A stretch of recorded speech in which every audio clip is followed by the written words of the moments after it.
मैं गांव हूँ। मैं वही गांव हूँ जिस पर ये आरोप है कि यहाँ रहोगे तो भूखे मर जाओगे। मैं वही गांव हूँ जिस पर आरोप है कि यहाँ अशिक्षा रहती है। मैं वही गांव हूँ जिस पर असभ्यता और जाहिल गंवार का भी आरोप है। हाँ, मैं वही गांव हूँ जिस पर आरोप लगाकर मेरे ही बच्चे मुझे छोड़कर दूर बड़े बड़े शहरों में चले गए। जब मेरे बच्चे मुझे छोड़कर जाते हैं, मैं रात भर सिसक सिसक कर रोता हूँ, फिर भी मरा नहीं। मन में एक आशा लिए आज भी निर्निमेष पलकों से बाट जोता हूँ, शायद मेरे बच्चे आ जाएं। देखने की ललक में सोता भी नहीं हूँ, लेकिन हाय, जो जहां गया वहीं का हो गया। मैं पूछना चाहता हूँ अपने उन सभी बच्चों से, क्या मेरी इस दुर्दशा के जिम्मेदार तुम नहीं हो?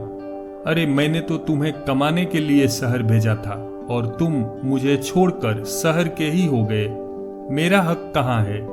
क्या तुम्हारी कमाई से मुझे घर, मकान, बड़ा स्कूल, कॉलेज, इंस्टीट्यूट, अस्पताल आदि बनाने का अधिकार नहीं है?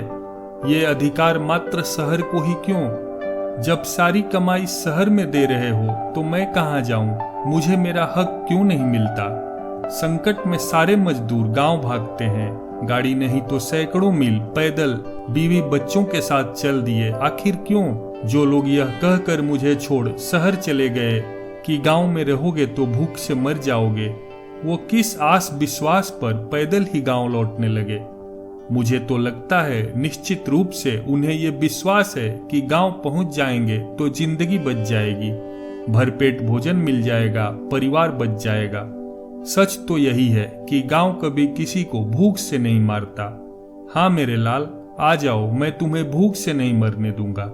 आओ, मुझे फिर से सजाओ, मेरी गोद में फिर से चौपाल लगाओ, मेरे आंगन में चाक के पहिए घुमाओ, मेरे खेतों में अनाज उगाओ, खलिहानों में बैठकर आल्हा गाओ, खुद भी खाओ और दुनिया को भी खिलाओ।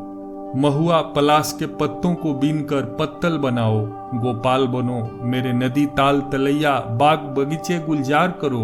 बच्चू बाबा की पीस पीस कर प्यार भरी गालियां, राम जन्म काका के उटपटांग डायलॉग, पंडिताइन की अपनापन वाली खीज और पिटाई, दशरथ साहू की आटे की मिठाई, हजामत और मोची की दुकान, भड़भुजे की सौंधी महक, लैया चना, कचरी, हुरहा, बूट, खेसारी, सब आज भी तुम्हें पुकार रहे हैं।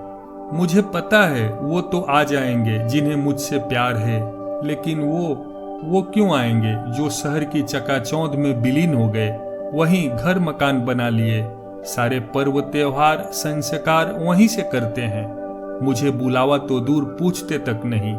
लगता है अब मेरा उन पर कोई अधिकार ही नहीं बचा। अरे, अधिक नहीं तो कम से कम होली दिवाली में ही आ जाते तो दर्द कम होता मेरा। सारे संस्कारों पर तो मेरा अधिकार होता है ना। कम से कम मुंडन, जनेऊ, शादी और अंत्योष्टि तो मेरी गोद में कर लेते। मैं इसलिए नहीं कह रहा हूँ कि यह केवल मेरी इच्छा है, यह मेरी आवश्यकता भी है।